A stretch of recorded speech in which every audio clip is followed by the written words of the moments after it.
প্রিয় লিসেনার্স, আপনারা শুনছেন ভূতের খোঁজে। দেশ ও দেশের বাহিরে যে যেখান থেকেই আমাদের এই ভৌতিক ঘটনাগুলো শুনছেন, তো আশা করি সকলেই ভালো আছেন এবং সুস্থ আছেন।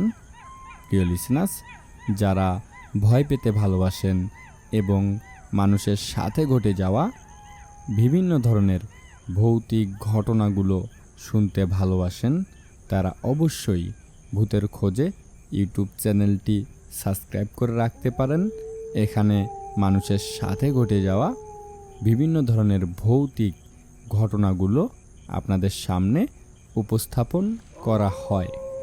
প্রিয় লিসেনার্স, আজকে প্রথম যে ঘটনাটি আমি আপনাদের সাথে শেয়ার করতে যাচ্ছি, এই ঘটনাটি আমাদের সাথে শেয়ার করেছেন সজল ভাই, এবং এই ঘটনাটি তার চাচার সাথে ঘটে যাওয়া অনেক ভয়ঙ্কর একটি ঘটনা। আপনারা শুনলেই বুঝতে পারবেন। আর এই ঘটনাটি একটি ব্রিজকে কেন্দ্র করে ভয়ঙ্কর একটি ব্রিজের ঘটনা। তো চলুন আমরা সরাসরি ঘটনায় চলে যাই। প্রিয় লিসেনার্স, এই ঘটনাটি সজল ভাইয়ের চাচার সাথে ঘটে গিয়েছিল 2006 সালে। সজল ভাইদের গ্রামে একটি ছোটোখাটো হিন্দু পাড়া ছিল। দেখা যায় যে ওই হিন্দু পাড়ার ভিতর দিয়ে সবসময় সজল ভাইদের ওই হিন্দু পাড়ার মাঝখান দিয়ে যাওয়া আসা করতে হতো। সজল ভাইদের যে কোনো প্রয়োজনে যদি বাজারে যেতে হতো, হাট বাজারে, তাহলে ওই হিন্দু পাড়ার ভিতর দিয়ে তাদেরকে সব সময় যাওয়া আসা করতে হতো। ওই দিক দিয়েই রাস্তা ছিল, ওই হিন্দু পাড়ার মাঝখান দিয়েই রাস্তা ছিল, ওদিক দিয়েই তারা সব সময় যাওয়া আসা করত। এবং সজল ভাইয়ের চাচাও ওদিক দিয়ে যাওয়া আসা করতো, ওই হিন্দু পাড়ার মাঝখান দিয়েই যাওয়া আসা করত। তো ওই হিন্দু পাড়া থেকে বেশ কিছুটা দূরে একটি ছোটোখাটো ব্রিজ ছিল। ওই ব্রিজের উপর দিয়ে গ্রামের লোকজন সবসময় চলাচল করত, এবং ওই ব্রিজের পাশেই একটি অনেক মোটা একটি বটগাছ ছিল। মূলত ওই বটগাছটি অনেক আগের, এবং ওই বটগাছটির বয়স প্রায় 150 বছর এইরকম বয়স ওই বটগাছটির। এবং ওই ব্রিজের নিচ দিয়ে একটি পুকুর লম্বা হয়ে গিয়েছিল, মানে ওই ব্রিজের তলে একটি পুকুর ছিল। দেখা যায় যে পুকুরটি অনেক লম্বা, সেই জন্য ওই ব্রিজটি দেওয়া হয়েছিল ওই পুকুরের উপর দিয়ে, যাতে এই পাশের মানুষ ওই পাশে যেতে পারে, ওই পাশের মানুষ যেন এই পাশে আসতে পারে। সেই কারণে মূলত ওই ব্রিজটি দেওয়া, এবং ওই ব্রিজের উপর দিয়ে সবসময় সজল ভাইদের গ্রামের লোকজন যাওয়া আসা করত। তো সজল ভাইয়ের চাচাও ওই রকম ওই ব্রিজের উপর দিয়ে যাওয়া আসা করত। একদিন হয় কি, দেখা যায় যে মাগরিবের নামাজের আগে আগে সজল ভাইয়ের চাচা তিনি বাজারে ছিলেন, মানে বাজার থেকে মাগরিবের নামাজের আগে আগে বাড়িতে ফিরবেন। তিনি বিকালে কোনো প্রয়োজনের কারণে ওই বাজারে গিয়েছিলেন, এবং মাগরিবের নামাজের আগে আগে তিনি বাড়িতে ফিরবেন। এবং সজল ভাইয়ের চাচার কাছে একটি সাইকেল ছিল। তিনি সাইকেল নিয়ে বাজারে গিয়েছিলেন এবং ওই সাইকেল দিয়েই বাড়িতে ফিরবেন। যাই হোক, তিনি বাজার থেকে বাড়িতে ফেরার পথে তিনি যখন ওই ব্রিজটার কাছে আসে, তো আমি আগে একটু কথা বলি যে দেখবেন গ্রামে যে ব্রিজগুলো দেখা যায়, সেই ব্রিজগুলোর দুই সাইড দিয়ে অনেক উঁচু থাকে, এবং আমরা যদি সাইকেল দিয়ে ব্রিজের উপরে উঠি তাহলে কিন্তু অনেক দূর থেকেই আমরা সাইকেলের স্পিডটা একটু বাড়াই দিয়ে তারপরে আমরা ব্রিজের উপরে উঠি। এইরকম কিন্তু উঁচু থাকে দুই সাইড দিয়ে, কিন্তু নামার সময় সাইকেল নিয়ে চালু চালু নামা যায় এবং প্যাডেলও মারা লাগে না। গ্রামের ব্রিজগুলো কিন্তু এরকম হয়ে থাকে। যারা আমরা গ্রামের ব্রিজগুলো দেখেছি তারা হয়তো অবশ্যই বুঝতে পেরেছি যে আমি কি বলতে চাচ্ছি, প্রিয় লিসেনার্স। তো যখনই বাজার থেকে ওই সজল ভাইয়ের চাচা তিনি ওই ব্রিজের কাছে আসে এবং দূর থেকেই তিনি শব্দ শুনতে পায় যে ওই বটগাছের ওখানে, মানে বটগাছটার কাছ থেকে কুকুর কান্না করলে যেরকম আওয়াজ আসে, ঠিক ওই রকম সজল ভাইয়ের চাচা তিনি কুকুরের কান্নার আওয়াজ পাচ্ছিল। মানে একসাথে যদি 3 থেকে 4টি কুকুর কান্না করে তাহলে কী রকম আওয়াজ হবে। যাই হোক, তিনি কুকুরের কান্নার আওয়াজ পাচ্ছিল ঠিকই, কিন্তু তিনি ওই রকম কোনো কিছু ভাবতেছিল না, বা ওই রকম তিনি প্যারানর্মাল যে কিছু হবে এরকম তিনি ভাবেনি।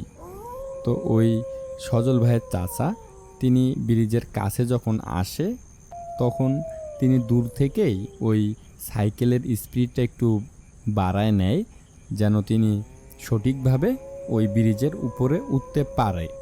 এবং যদি স্লো আসে তাহলে কিন্তু তিনি ব্রিজের উপরে উঠতে পারবে না, সাইকেল অটোমেটিক ব্যাক দিয়ে পড়ে যাবে, মানে ব্যাকে গিয়ে পড়ে যাবে। সেই কারণে তিনি দূর থেকেই অনেক স্পিডে সাইকেলটি চালিয়ে ব্রিজের উপরে ওঠার সাথে সাথে তো সাইকেলটি এমনভাবে পড়ে যায়, ওই সজল ভাইয়ের চাচা বুঝতে পারে যে কোনো কিছু একটা অদৃশ্য তার সাইকেলের যে কেরিয়া থাকে ওই কেরিয়া ধরে অনেক উপরে তুলেছিল, মানে শূন্যের উপর তুলেছিল, সাইকেলের পিছনটা ধরে শূন্যের উপরে তুলে তাকে ফালাই দিয়েছিল। এরকম তিনি বুঝতে পারে, কারণ কোনোভাবেই ওখানে পড়ে যাওয়ার প্রশ্নই ওঠে না। তিনি বুঝতে পেরেছিল যে কোনো কিছু একটা অদৃশ্য তার সাইকেলের পিছনটা ধরে তাকে ওই ব্রিজের উপরে ফালায় দেয়। যখনই সজল ভাইয়ের চাচা তিনি সাইকেল নিয়ে ওই ব্রিজের উপরে পড়ে, সাথে সাথে তার মাথা ফেটে যায়, তিনি অনেক আঘাত পায় এবং সাইকেলের কোনো কিছুর সাথে তার মাথার ভিতরে বাড়ি লাগে। তো বাড়ি লাগার কারণে তিনি অনেকটা আঘাত পায় এবং তার মাথাটা ফেটে যায়। তো তিনি দেখে যে তার মাথা ফেটে গেছে এবং তাজা রক্ত গল গল করে ওই ব্রিজের উপরে পড়তেছে। প্রায় অনেকগুলো রক্ত ওই ব্রিজের উপরে পড়ে। তিনি ভাবে যে এটা কী হলো, আমি তো সাইকেল নিয়ে ভালো মতো ব্রিজের উপরে উঠলাম, তাহলে কি আমাকে এইভাবে ফালাই দিল, সেটা তিনি বুঝতে পারেনি। কিন্তু তিনি এটা ঠিকভাবেই বুঝেছিল যে কোনো কিছু একটা তাকে ওই সাইকেল সহ অনেক উপরে তুলে ফালায় দেয়, মানে শূন্যের উপরে তোলে ওই তার সাইকেলটা এবং সজল ভাইয়ের চাচাকে, এবং উপরে তুলে ওই ব্রিজের উপর ছেড়ে দেয়। তিনি শূন্যের উপর থেকে মাটিতে পড়ে যায়, তার মাথাটা ফেটে যায়। তো তিনি দেখে অনেকগুলো রক্ত ওই ব্রিজের উপরে পড়ে গেছে। তো তিনি ওই রকম একটু ভয় পায় যে এটা কী হলো। যাই হোক, তিনি কি করে, ওই পুকুর ছিল, আমি আগেই বলেছি যে ব্রিজের তলে পুকুর ছিল। তো সজল ভাইয়ের চাচা ভাবে যে তিনি ওই পুকুরে গিয়ে মাথাটা ধুয়ে আসবে, মানে মাথা দিয়ে তো রক্ত পড়তেছে এবং মাথাটা ধুয়ে আসবে যাতে রক্ত পড়া বন্ধ হয়, এবং তার মাথা রক্ত দিয়ে ভরে গেছে এবং ব্রিজের উপরেও অনেক রক্ত জমে আছে। যাই হোক, সজল ভাইয়ের চাচা ওই মাথা ফাটা অবস্থায় তিনি সাইকেলটা এক সাইডে রাখার পর তিনি পুকুরে যায়, মানে ওই ব্রিজের তলে যে পুকুর ছিল সেই পুকুরে যায়। পুকুরে গিয়ে তিনি ওই মাথা ভালো করে ধুয়ে যেখানে যেখানে রক্ত ছিল সেইগুলো পানি দিয়ে পরিষ্কার করে। তো এক পর্যায়ে যখন তিনি পরিষ্কার করে ব্রিজের উপরে আসতে ধরবে বা ব্রিজের উপরে উঠবে, তখনই সজল ভাইয়ের চাচা দেখতে পায় যে 3টি কুকুর, মানে স্বাভাবিক কোনো কুকুর না, আমরা যে দেশ গ্রামে কুকুরগুলো দেখে থাকি ওই রকম কোনো কুকুর না, মানে অন্যরকম এক ধরনের কুকুর, এবং পাগুলো অনেক লম্বা লম্বা, এবং ওই কুকুরের যে চোখ সেই চোখগুলো একদম লাল ডিপডিপে, মনে হচ্ছে যে চোখের ভিতরে আগুনের লাভা এই রকম মনে হচ্ছিল। তো সজল ভাইয়ের চাচা দেখে যে 3টি কুকুর, তো 3টি করে পা, একটি কুকুরের 3টি করে পা। সাধারণ কুকুরের কিন্তু 4টি করে পা থাকে, কিন্তু সজল ভাইয়ের চাচা তিনি দেখতে পায় 3টি কুকুর আছে, কিন্তু 3টা কুকুরেরই 3টি করে পা, একটি করে পা নেই। এবং সেই কুকুরগুলো অনেক লম্বা, চোখগুলো লাল ডিপডিপে। ওই কুকুরগুলো যে রক্তগুলো ওই ব্রিজের উপরে পড়ে গিয়েছিল, সেই রক্তগুলো ওই 3টা কুকুর খাচ্ছে। ওই সজল ভাইয়ের চাচার যে মাথা ফেটে রক্তগুলো ব্রিজের উপরে পড়েছিল, সেই রক্তগুলো ওই কুকুরগুলো সেখানে খাচ্ছে। এইটা দেখার পর তো সজল ভাইয়ের চাচা ভীষণ ভয় পেয়ে যায় এবং তখন তিনি বুঝতে পারে যে না, এগুলো কোনো সাধারণ কুকুর না, বা আমার সাথে কোনো কিছু একটা ঘটে যাচ্ছে। তো এক পর্যায়ে ওই কুকুরগুলো সব রক্ত খেয়ে তো 3 পা দিয়ে হেঁটে হেঁটে ওই বটগাছের আড়ালে চলে যায়। এবং ওই বটগাছটি তো অনেক মোটা ছিল, সেই কারণে ওই সজল ভাইয়ের চাচা দেখতে পারেনি যে কুকুরগুলো কোথায় চলে গেল।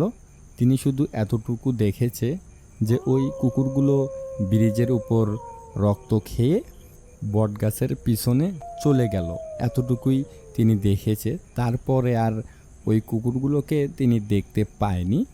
যাই হোক, এটা দেখার পর তিনি অনেকটা ভয় পেয়ে যায়। তো খুব দ্রুত তিনি সাইকেলটা নিয়ে বাড়িতে চলে যায়। বাড়িতে চলে যাওয়ার পর সবার সাথে এই ঘটনাটি শেয়ার করে এবং তার কাছে অদ্ভুত লেগেছে যে তার ওই সাইকেলটা ধরে তাকে সহ শূন্যের উপরে কে তুলে এইভাবে আছাড় দিল, মাটিতে ছুঁড়ে মারল, এবং ওই কুকুরগুলোই বা কেন এরকম ছিল। একটা কুকুরের হয়তো 3টি পা থাকতে পারে কোনো দুর্ঘটনার কারণে, কিন্তু সেখানে তিনি দেখেছিল যে 3টি কুকুরের 3টি করে পা, একটি করে পা নেই, এবং কুকুরগুলো অনেক লম্বা এবং অনেক বড়। ওই রকম কুকুর হয় না, বা ওই রকম কুকুর তিনি এর আগে কখনোই দেখেনি। প্রিয় লিসেনার্স, তো এই অদ্ভুত ধরনের ঘটনাটি সজল ভাইয়ের চাচার সাথে ঘটে গিয়েছিল। তো তিনি ভয় পেয়ে যায় এবং সেখান থেকে বাড়িতে চলে যায়। বাড়িতে চলে যাওয়ার পর সবার সাথে এই ঘটনাটি শেয়ার করে, কিন্তু পরবর্তীতে তার সাথে কোনো কিছু ঘটে নাই, বা তিনি ওই রকম কিছু আর দেখেও নাই, বা তার সাথে কিছু ঘটেও নাই। প্রিয় লিসেনার্স, তো এই অদ্ভুত ধরনের ঘটনাটি ওই সজল ভাইয়ের চাচার সাথে ঘটে গিয়েছিল। অনেক ইন্টারেস্টিং একটা ঘটনা এবং অদ্ভুত ধরনের একটি ঘটনা। এরকম ঘটনা এই প্রথমবার আমি শুনলাম, বা আমার কাছে সজল ভাই শেয়ার করেছেন। অনেক সুন্দর একটি ঘটনা, এবং ঘটনাটি ছোট হলেও অনেক ডিফারেন্ট একটি ঘটনা। তো সজল ভাইকে অসংখ্য ধন্যবাদ জানাচ্ছি যে তিনি এই ধরনের একটি ঘটনা আমাদের সাথে শেয়ার করেছেন। তাকে অসংখ্য ধন্যবাদ জানাচ্ছি। প্রিয় লিসেনার্স, আশা করি যে সজল ভাইয়ের পাঠানো ঘটনাটি আপনাদের ভালো লেগেছে। প্রিয় লিসেনার্স, যারা এইরকম বা অন্যরকম মানুষের সাথে ঘটে যাওয়া বিভিন্ন ধরনের ভৌতিক ঘটনাগুলো শুনতে ভালোবাসেন, তারা অবশ্যই ভূতের খোঁজে ইউটিউব চ্যানেলটি সাবস্ক্রাইব করে রাখতে পারেন।